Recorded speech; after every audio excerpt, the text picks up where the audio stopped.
तेज बारिश ने तो मेरी जिंदगी को नर्क बनाकर रख दिया था। मुझे हर हाल में मीटिंग के लिए मुंबई से दिल्ली पहुंचना था, लेकिन तूफानी बारिश ने सारी फ्लाइट्स कैंसिल करके रख दी थीं।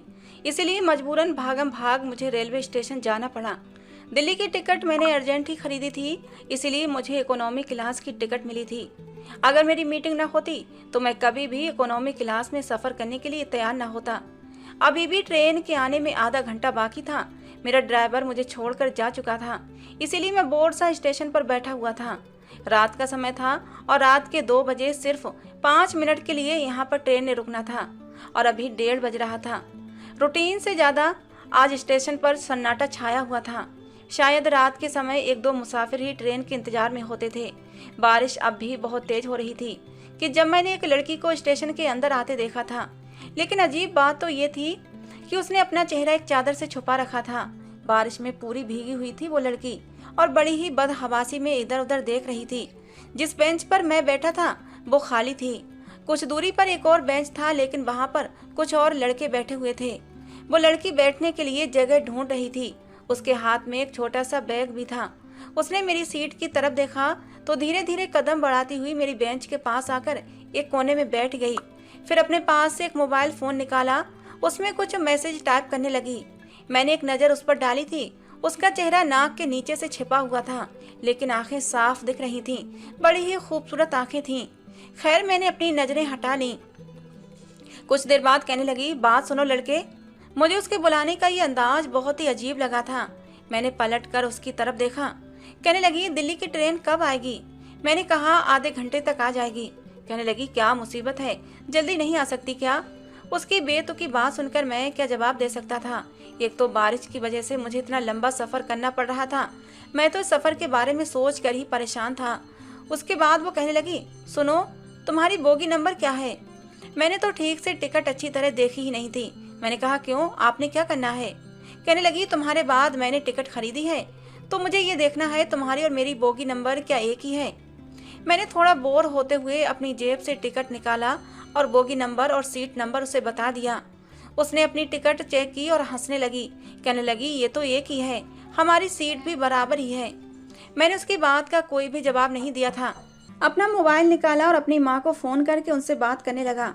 समय का पता ही नहीं चला कि कब ट्रेन आई। मैं तो बातें करते करते वहाँ पर एक चाय की दुकान पर जा चुका था। चाय पीने लगा, लेकिन बातों में मुझे अंदाजा ही नहीं हुआ कि ट्रेन कब आकर खड़ी हो चुकी थी। मेरी माँ भी काफ़ी बातूनी टाइप की औरत थी। उनके किस्से कहानी शुरू होते तो ख़त्म ही नहीं होते थे। मुझसे कहने लगी, वहाँ जाकर कुछ भी उल्टा सीधा मत खा लेना। मुझे पता है तुम खाने पीने में बहुत ही लापरवाही बरतते हो।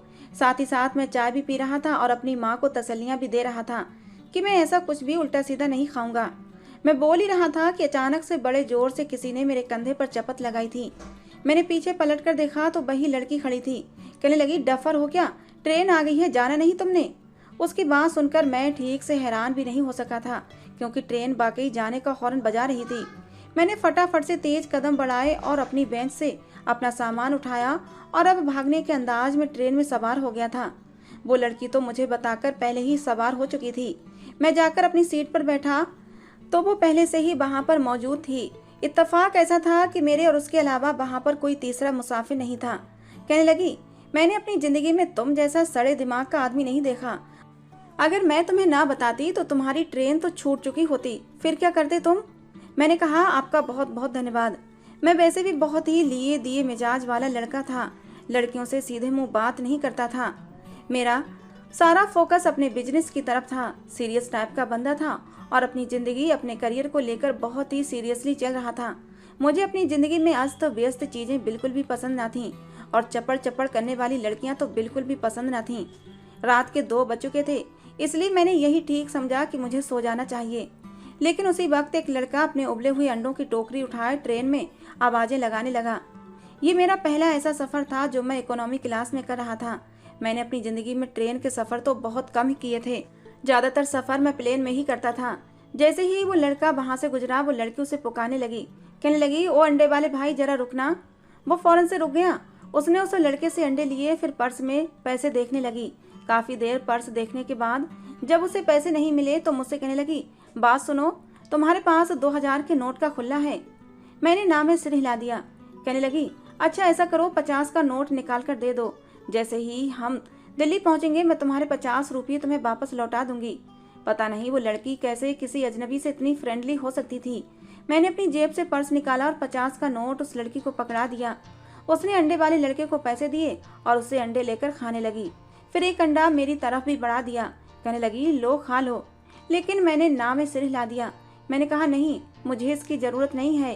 कहने लगी इसकी ज़रूरत नहीं है, सर्दी देखिए कितनी है और सर्दियों की बारिश में इंसान को उबले अंडे जरूर खाने चाहिए, मेरी दादी बताती थीं। मैंने कहा कि मुझे नींद आ रही है और मैं सोना चाहता हूँ। कहने लगी तो मैंने तुम्हें कब रोका है, सो जाओ। लेकिन तुम्हें देखकर पता नहीं क्यों ये लगता है कि जैसे पक्के मजनू हो। सच बताओ, किसी लड़की से धोखा खाकर आए हो ना। उसकी इस तरह की बातों पर अब मुझे गुस्सा आने लगा था। मैंने कहा आप अपने काम से काम रख सकती हैं, जब से बैठी हैं बोले जा रही हैं। मैंने आपसे पूछा है कि आप अकेली क्यों सफर कर रही हैं। मेरे सख्त शब्दों पर वो कुछ गड़बड़ा सी गई थी। कहने लगी मत बताओ, मिर्ची क्यों चबा रहे हो, बंदा आराम से भी बात कर सकता है। मैंने कौन सा तुम्हारे सर पर बंदूक तान कर पूछा। नहीं बताना तो मत बताओ, अंडा नहीं खाना तो वो भी मत खाओ। फिर अपना बैग सर के नीचे रखकर कहने लगी देखो, मैं हक तो नहीं रखती, लेकिन मेरी दादी ने कहा था कि जूते पहनकर सोने से ना बिस्तर पर सांप आ जाते हैं।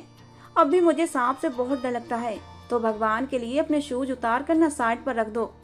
जितनी वो देखने में खूबसूरत थी, पता नहीं बातें इतनी क्यों करती थी और मुझे बातूनी लड़कियों से सख्त चिढ़ थी, इसलिए मैं उससे बहस करना नहीं चाहता था।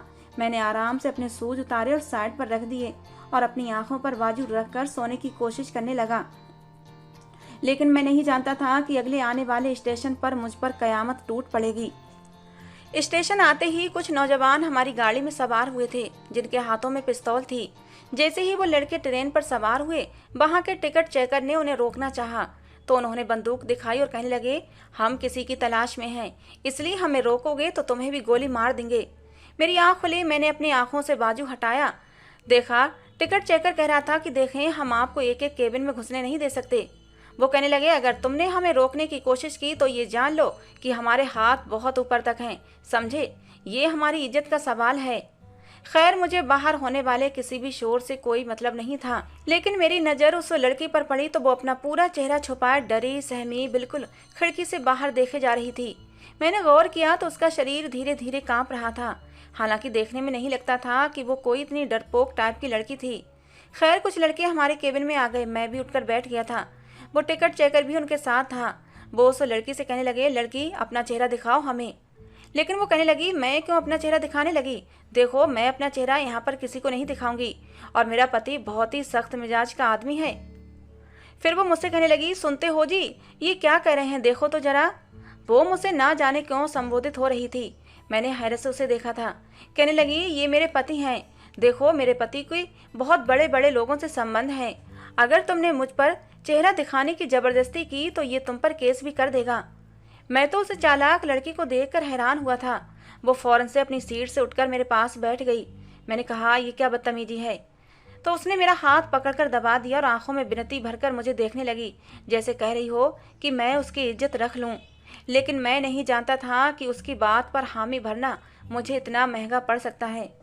मैंने कहा हाँ ये मेरी पत्नी है और मैं इस बात की अनुमति आपको नहीं देता कि आप मेरी पत्नी को यूं बेइज्जत करके उसका चेहरा देखने की कोशिश करें।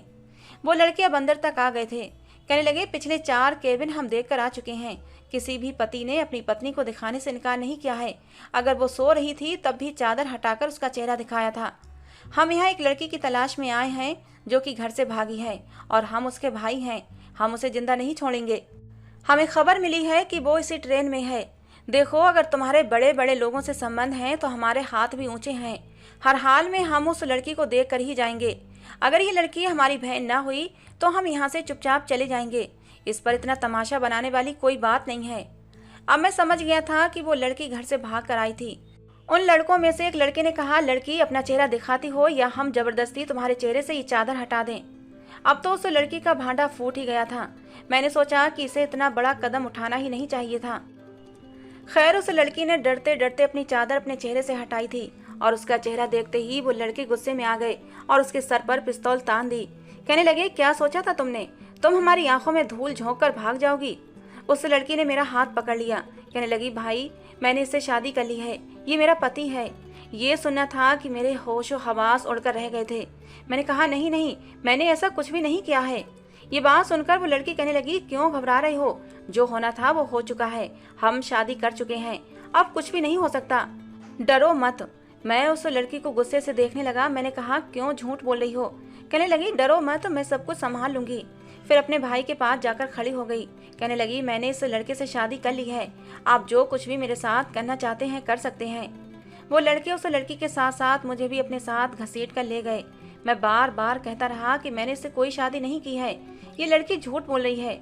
लेकिन वो लड़के कहने लगे, अभी कुछ देर पहले तो तुम खुद ही कह रहे थे, फिर अब क्यों अपनी बात से मुकर रहे हो? वो उस लड़की के साथ साथ मुझे भी अपने साथ ले गए। उस लड़की के 5 भाई थे और उसके ताया चाचा भी थे। सारा खानदान एक बहुत बड़े से घर में रहता था। सारे ही मर्द मुझे घेर कर बैठ गए थे। मैं कह कहकर थक गया था कि ये लड़की झूठी है, मैंने इससे शादी नहीं की है। लेकिन वो लड़की बार बार यही कहे जा रही थी कि आप लोगों के डर की वजह से इनकार कर रहा है। और फिर कहने लगी, आप लोगों को हमें मार के क्या मिलेगा? वैसे भी ये कोई छोटा मोटा मामूली सा आदमी थोड़ी है, अच्छा खासा बिजनेसमैन है। देखो इसके कपड़े देखो, क्या कोई गरीब लगता है? उस समय मैं पैंट कोट में था, टाई भी लगा रखी थी, क्योंकि मुझे तो प्लेन के सफ़र करके मीटिंग के लिए जाना था। लेकिन मजबूरी थी कि बारिश की वजह से मैं उस ट्रेन तक पहुंच गया था और वो लड़की मेरे हुलिये का नाजायज़ फ़ायदा उठा रही थी। उसके चाचा और पापा मुझे मेरे काम के बारे में पूछने लगे। मैंने कहा कि मैं इस लड़की को नहीं जानता। मैंने उन्हें अपने बिजनेस का भी बता दिया था। मुंबई शहर में जाने माने बिजनेसमैनों में मेरी गिनती होती थी। ये सुनकर वो लोग कहने लगे, फिर तुम्हें भागने की क्या जरूरत थी? तुम ऐसे भी रिश्ता भेजते तो हम तुम्हारा रिश्ता स्वीकार कर लेते। मैं तो उनकी बात सुनकर हैरान हुआ था। मैंने कहा, आपको समझ क्यों नहीं आती कि आपकी बेटी झूठ बोल रही है? वो कहने लगे, देखो जो हो गया सो हो गया, लेकिन हम नहीं चाहते कि हमारी बच्ची भाग कर जाए। तुम मंदिर में शादी कर चुके हो ठीक है, लेकिन हम अपनी पूरी बिरादरी के सामने दोबारा से पूरे रीति रिवाज के साथ तुम्हारी शादी करवाएंगे, ताकि सबको ये पता चल सके कि जो कुछ हुआ है हमारी रजामंदी से हुआ है। क्योंकि शुभांगी और तुम्हारी शादी की खबर किसी के पास अभी तक नहीं पहुंची है। मेरे ना कहने पर भी मेरी शादी अगले दिन ही शुभांगी से कर दी गई थी। उन्हें अपनी बेटी की बात पर भरोसा था, लेकिन मेरी बात पर नहीं। वो लोग कुछ बदमाश टाइप के थे। मुझे घर से निकलने नहीं दिया था, बल्कि एक कमरे में कैद करके रखा था। आपने ये तो सुना होगा कि लड़कियों के साथ जबरदस्ती की जाती है, लेकिन एक लड़का होते हुए मैं बेबस हो चुका था। उन्होंने मेरी माँ को भी बुला लिया था, जो हक्का बक्का मुझे देखे जा रही थी। कहने लगी, दिव्यांश ये कौन सी मीटिंग थी तुम्हारी? अगर तुमने लड़की पसंद कर ली थी तो मुझसे बात करते। शर्म नहीं आई तुम्हें किसी की बच्ची को घर से भगाते हुए? मैंने कहा, माँ आप भी मुझे ऐसा समझती हैं? माँ कहने लगी, सब कुछ तुम्हारे और हमारे सामने है, और क्या समझूं? मैंने चुप रहने में ही भलाई समझी थी। उस लड़की के नाटक में उसके लिए 2 मिनट का साथ देना मुझे भारी पड़ गया था। शादी के बाद मुझे उस लड़की को विदा कराकर घर भी लेकर जाना पड़ा। पूरे रास्ते मैंने उस लड़की से कोई बात नहीं की थी, क्योंकि मेरी माँ भी गाड़ी में मौजूद थी। मैंने सोचा था कि कमरे में ले जाकर उसकी अच्छे से खैर खबर लूंगा। ये क्या खेल खेला था उसने मेरे साथ, ये क्या तमाशा बनाया था। लेकिन जैसे ही मैं कमरे में दाखिल हुआ वो लड़की हंस रही थी। कहने लगी, शुक्र है सब कुछ ठीक हो गया, वरना मुझे तो लगा था मेरे घर वाले मुझे जान से ही मार डालेंगे। फिर कहने लगी, तुम तो बहुत दौलतमंद थे, इसलिए मेरे घर वालों ने कुछ नहीं कहा। मैंने कहा, तुम्हारा दिमाग तो ठीक है, ये क्या खेल खेला है तुमने मेरे साथ? वो कहने लगी, मेरी मजबूरी थी। असल में मैं किसी लड़के से मोहब्बत करती हूँ, लेकिन प्रॉब्लम ये थी कि वो अमीर नहीं है। मैं जानती थी मेरे घर वाले कभी भी मेरी शादी उससे नहीं करेंगे। फिर कहने लगी कि मैंने उसकी खातिर ही घर से भागी थी, लेकिन वो स्टेशन पर आया ही नहीं। इससे पहले कि स्टेशन पर पहुंचता ट्रेन आ चुकी थी, इसलिए मुझे ट्रेन में चलना पड़ा। फिर उसका मैसेज आया कि वो मुझे दिल्ली में ही मिलेगा, लेकिन इससे पहले मेरे भाई मुझ तक पहुंच गए थे। मेरे पास और दूसरा कोई रास्ता नहीं था, इसलिए मैंने तुम्हारे साथ ये नाटक किया था, क्योंकि तुम्हारे हुलिये से लगता था कि तुम कोई बहुत ही अमीर आदमी हो। मेरे पास इस वक्त कोई और चारा नहीं था, इसलिए सोचा कि अगर मैं तुम्हारी पत्नी बनने का नाटक करूंगी तो मेरे घर वालों को कोई ऐतराज नहीं होगा। तुम निश्चिंत रहो, ये शादी सिर्फ कागजी शादी रहेगी। उस लड़की ने बड़े आराम से मुझे अपने मकसद के लिए इस्तेमाल किया था। मुझे उस पर जितना भी गुस्सा आता उतना कम था। मैंने कहा, क्या तुमने मुझे पागल समझ रखा है? जब तुम चाहोगी मुझे इस्तेमाल करोगी और मैं इस्तेमाल होता रहूंगा। वो कहने लगी, देखो ये मेरी सबसे बड़ी मजबूरी थी, तुम्हें क्या फर्क पड़ता है? तुम मर्द हो, जब चाहे मुझे तलाक दे सकते हो और दूसरी शादी कर सकते हो। लेकिन मेरे माँ बाप मेरी शादी कभी भी उस लड़के से न करते। क्या इंसान का गरीब होना उसका सबसे बड़ा ऐब है? इस वक्त तो वो लड़की काफ़ी सीरियसली बातें कर रही थी, आंखों में भी आंसू झिलमिला रहे थे। मैं खामोश हो गया। मैंने सोचा कि वाकई मेरा कुछ नहीं गया था। ये कहकर उस लड़की ने अपने बैग से एक ड्रेस निकाली और वॉशरूम में चली गई। मैं भी आराम से बेड पर लेट गया। वॉशरूम से बाहर आई तो सादे से कपड़ों में ही सोफे पर जाकर लेट गई। कुछ दिन यूं ही गुजर गए थे। फिर मैंने उससे कहा कि कहाँ है तुम्हारा आशिक? कहने लगी कि उसके पापा बहुत ही सख्त हैं और उन्हें भी शक हो गया है कि वो मुझसे मोहब्बत करता है। फिर कहने लगी, असल में मेरे भाई गुंडे हैं ना, तो हर कोई डरता है उनसे, इसलिए उसके पापा ने उस पर सख्ती की है। अभी वो मुझसे शादी नहीं कर सकता, लेकिन तुम देखना एक दिन उसके पापा का शक खत्म होगा तो तुम मुझे तलाक दे देना और फिर मैं उस लड़के से शादी कर लूंगी। तुम्हारी भी जान छूट जाएगी और मैं भी अपने नितिन के पास वापस चली जाऊंगी। ये बात वो बड़ी खुश होकर बता रही थी। अब अक्सर वो मुझसे नितिन की बातें करने लगी थी कि वो लड़का बहुत अच्छा है, उसके साथ यूनिवर्सिटी में पढ़ता था, लेकिन अभी उसकी जॉब नहीं लगी है, अपनी जॉब के चक्कर में भाग दौड़ कर रहा है। एक बार मैंने उससे कहा कि तुम्हारी शादी मुझसे हो चुकी है, कल को वो तुम पर शक तो नहीं करेगा? मेरी बात सुनकर वो हंसने लगी, कहने लगी, नहीं करेगा। मैंने उसे बता दिया है कि तुम बहुत ही अच्छे शरीफ इंसान हो और मैं ये जानती हूँ कि तुम मेरे साथ कुछ नहीं कर सकते। उसके बाद वो फिर से मुस्कुराने लगी। मैंने कहा, मुझे कुछ करना चाहिए भी नहीं। कहने लगी, हाँ मुझे पता है, इतनी हिम्मत नहीं है तुम्हारे अंदर। ये सुनकर मुझे कुछ अजीब सा लगा था। मैंने कहा, हिम्मत की बात तो मत करो, हिम्मत तो बहुत है, करने पर आऊँ तो बहुत कुछ कर भी सकता हूँ। मेरी बात सुनकर उसकी चलती हुई जबान रुक गई थी। मैं उसके पास आ गया। मेरा इरादा उसे थोड़ा सा तंग करने का था, क्योंकि मेरी इस हिम्मत पर उसका रंग कुछ छोड़ा था। वो कुछ डरकर मुझसे पीछे हटी थी। मैंने कहा, तुम मेरी पत्नी हो और फिर हम एक ही कमरे में सोते हैं। जहाँ एक मर्द और एक औरत अकेले हों और फिर पति पत्नी भी हों तो कभी भी कुछ भी हो सकता है। मेरी बात सुनकर कहने लगी, खबरदार जो तुमने ऐसा वैसा कुछ भी किया। मैंने कहा, मुझे कौन रोक सकता है? ये कहकर मैंने उसके चेहरे की उड़ी हुई हवाइयाँ देखी थीं और अपनी हंसी रोकने भी कोशिश कर रहा था। वो जो खुद को अब तक मुझ पर बहादुर साबित कर रही थी, मेरे कुछ शब्दों पर ही बेहद घबरा गई थी। कुछ देर तक मैं उसके चेहरे को देखता रहा। वो बेहद हसीन थी। फिर मैंने जल्दी ही अपनी नजरें हटा लीं और हंसने लगा। मेरी यूं हंसी पर वो मुझे हैरत से देखने लगी। मैंने कहा, मजाक कर रहा था तुमसे। मैं कभी भी एक ऐसी लड़की से कोई भी रिश्ता नहीं बना सकता जिसके दिल में पहले से कोई और हो, इसलिए बेफिक्र रहो। मेरी बात सुनकर उसकी सांस बाहर हुई थी। कहने लगी, आगे से ऐसा मजाक मत करना। मैं कभी भी कुछ और नहीं सोच सकती, बहुत मोहब्बत करती हूँ नितिन से। मैंने कहा, हाँ मैं समझ सकता हूँ, जिसकी खातिर तुम घर छोड़ सकती हो उसके लिए कुछ भी कर सकती हो। उस लड़की ने मुझे 1 महीने का समय मांगा था। मुझे बस 1 ही महीना लगा था, लेकिन मैं नहीं जानता था जैसे जैसे समय गुजरेगा मेरे दिल की दुनिया बदलने लगेगी। उसका व्यवहार मेरी माँ के साथ बहुत दोस्ताना था। दोनों ही बातूनी टाइप के थे। मेरी माँ उसके आ जाने पर बहुत खुश थी। वो मेरे साथ भी बड़ी बेतुकी बातें करती रहती थी। एक बार मैं कमरे में आया तो वो चिप्स खा रही थी। जमीन पर चॉकलेट के रैपर भी पड़े हुए थे। कमरे का खुलिया बिगड़ा हुआ था और वो आराम से टीवी पर मूवी देख रही थी। मैंने कहा, ये सब क्या है? तुम्हें तमीज नहीं है? ऐसे रहते हैं कमरे में? कुत्ता भी अपनी जगह पर बैठे तो उसे साफ करके बैठता है। मेरी बात सुनकर वो हंसने लगी। कहने लगी, मैं जानवर नहीं हूँ और वैसे भी मुझे ऐसे लोग बिल्कुल पसंद नहीं, क्योंकि किसी मशीन की तरह से जिंदगी गुजारे, घड़ी की सुइयों के अनुसार सांस ले। कभी कभी जीवन में अस्त व्यस्त होना भी अच्छा लगता है। तुम्हें तो जिंदगी गुजारने का ढंग ही नहीं है। मैंने कहा, जमीन पर खाने पीने की चीजें फेंकना, कमरे का हुलिया बिगाड़ना, क्या ये ढंग है जिंदगी जीने का? वो कहने लगी, कभी तुमने अपनी जिंदगी पर गौर किया है? तुम्हारी जिंदगी में कोई जान ही नहीं है।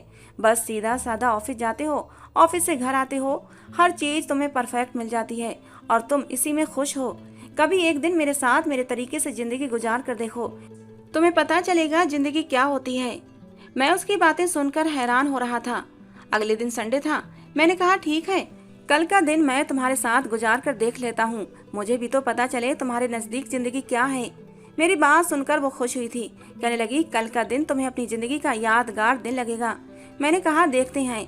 ये कहकर मैंने बेड से तकिया उठाया, उसके हाथ में दबाया और कहा, जाओ जाकर अपनी जगह पर सो जाओ।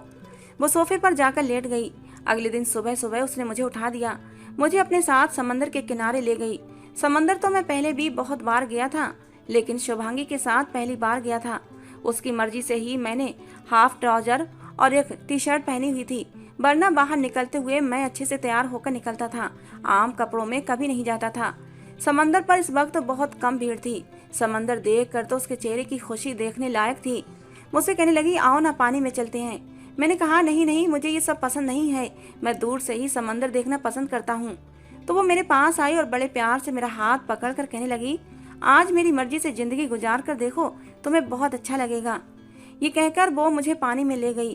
पानी जब मेरी पिंडलियों से कुछ ऊपर पहुंचा तो मैंने उसका हाथ पकड़कर रोक दिया। मैंने कहा, शुभांगी, बस यहीं तक ठीक है, इससे आगे जाना मैं नहीं चाहता, क्योंकि मुझे गहरे पानी से डर महसूस होता था। अब मैं एक मर्द था तो इस बात का इजहार तो कर नहीं सकता था। वो कहने लगी, इसके बाद ही तो समंदर में जाने का मजा आता है, आओ ना, मैं हूं ना तुम्हारे साथ, कुछ नहीं होगा, तुम्हें डरने की जरूरत नहीं है। उसकी बात सुनकर मुझे हैरत हुई, मेरी हालत को वो कैसे समझ गई थी। मैंने कहा, मैं डरता नहीं।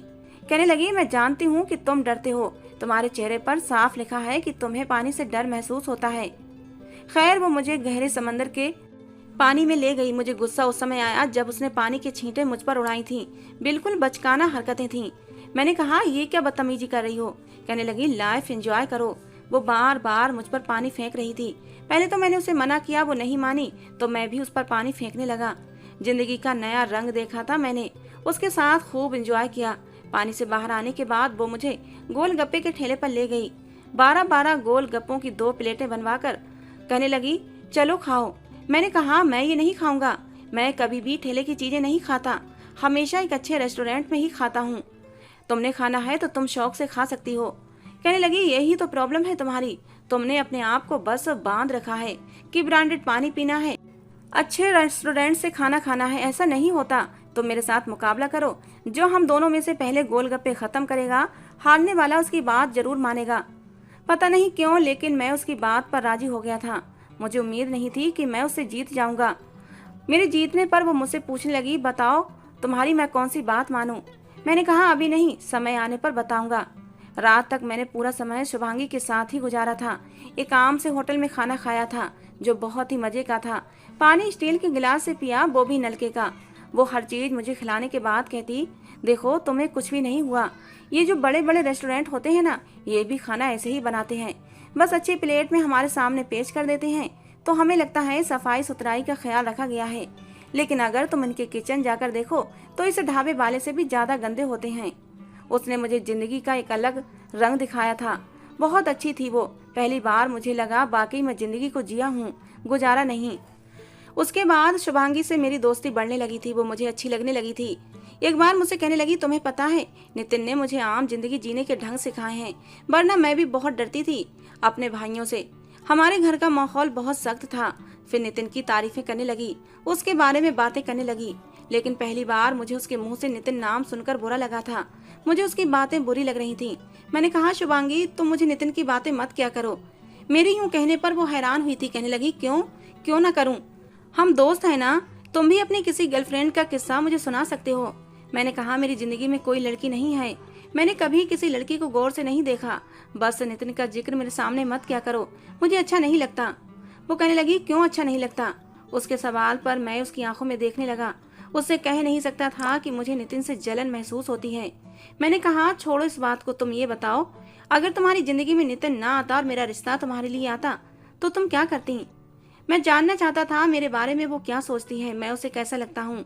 पता नहीं क्यों ये तमन्ना मेरे दिल में उठने लगी थी कि वो मेरी तारीफ करे, लेकिन मैं बेबस था। मेरी बात पर वो मुझे गौर से देखने लगी।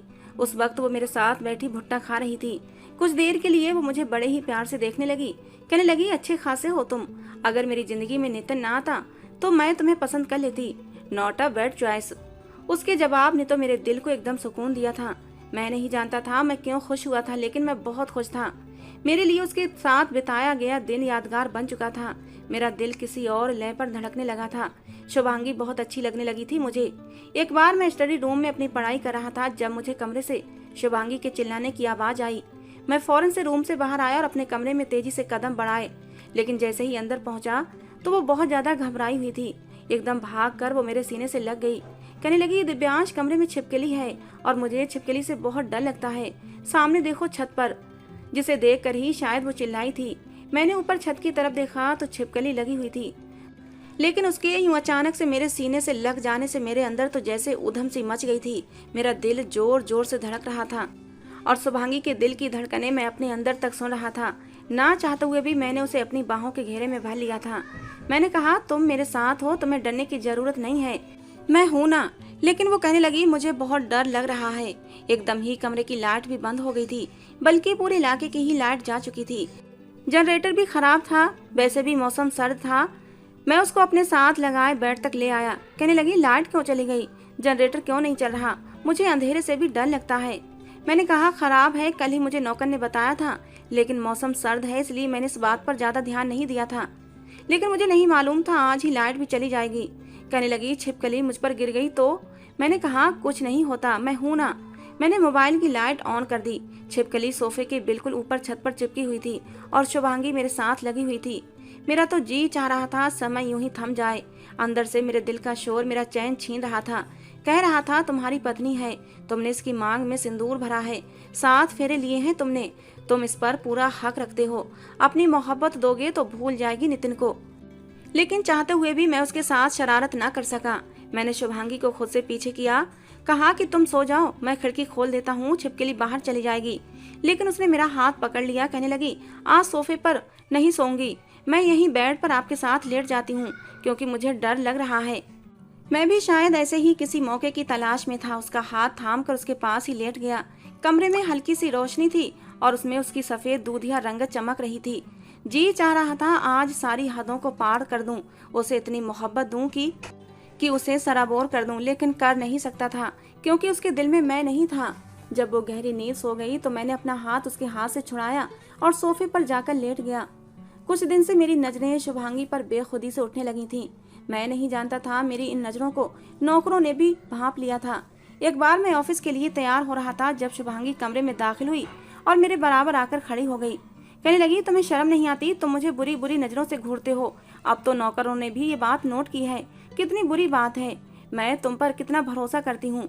मैंने कहा, कैसी नजरों से देख रहा हूँ, बताओ। कहने लगी, नौकरों ने कहा है कि तुम मुझे टेढ़ी आंख से देखते हो, तुम्हें घर के नौकरों का भी लिहाज नहीं और मुझे खुलेआम मोहब्बत से निहारते रहते हो।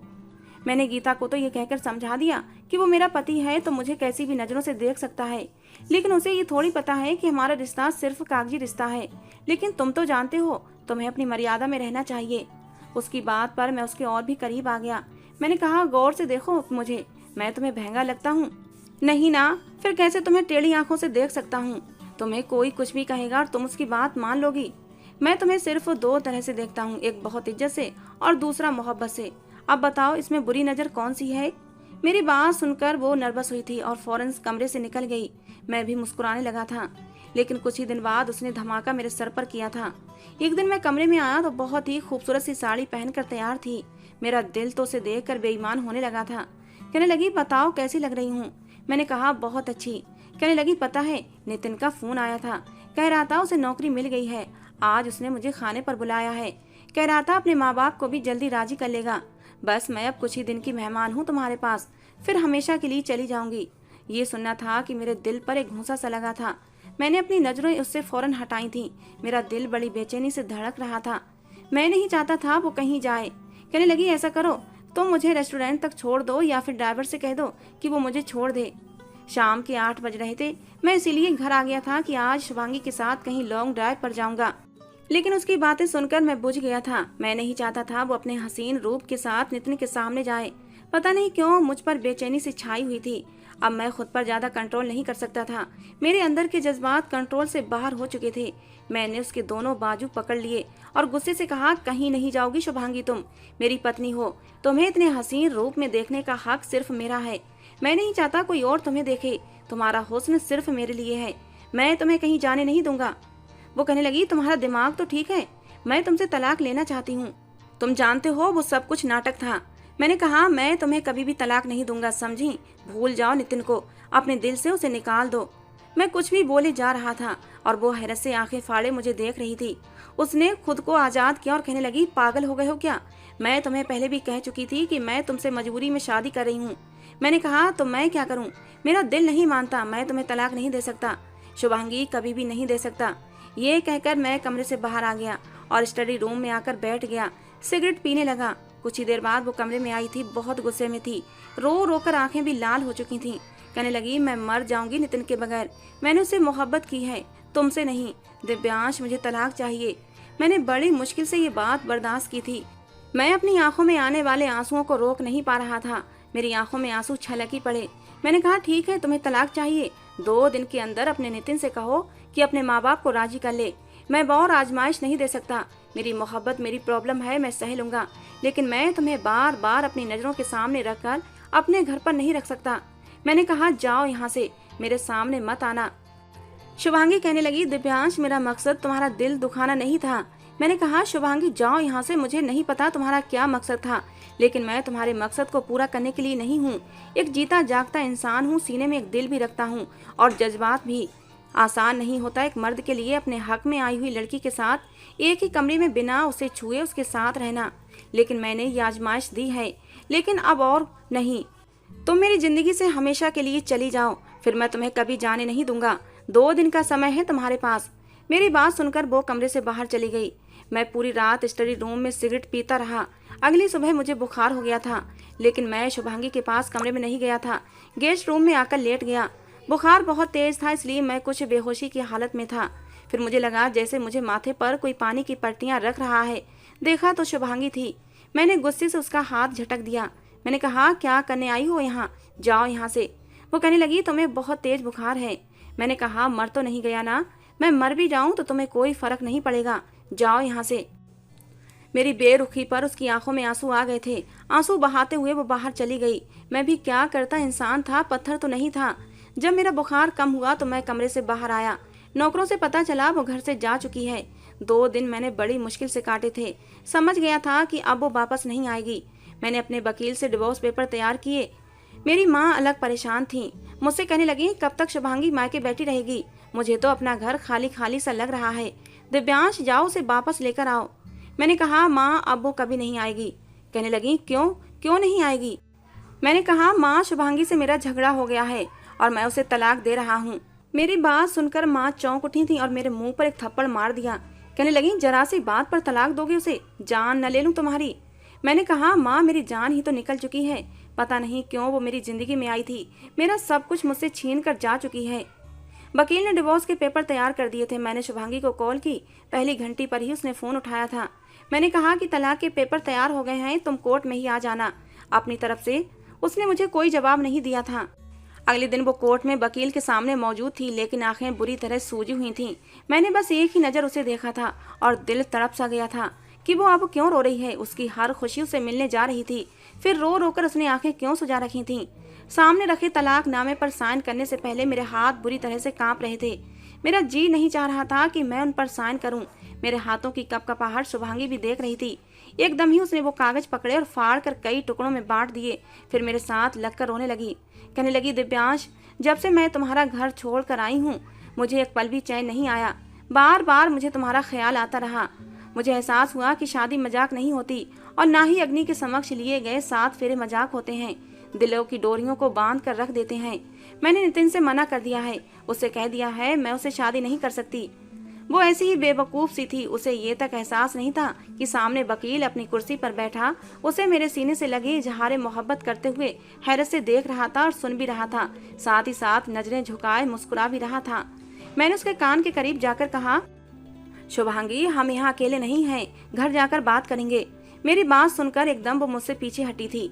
वापसी का सफर मेरे लिए खुशियों भरा सफर था, क्योंकि मेरी पत्नी मेरे साथ थी। वो भी समझ गई थी कि शादी शादी होती है, कोई खेल नहीं होता। दोस्तों, आज की हमारी ये कहानी कैसी लगी जरूर बताना। पसंद आई हो तो प्लीज लाइक करना। रोज एक नई कहानी सुनने के लिए हमारे चैनल को भी सब्सक्राइब करना। कहानी को पूरा अंत तक सुनने के लिए आप लोगों का बहुत बहुत धन्यवाद। दोस्तों, मिलते हैं अगली किसी नई कहानी के साथ।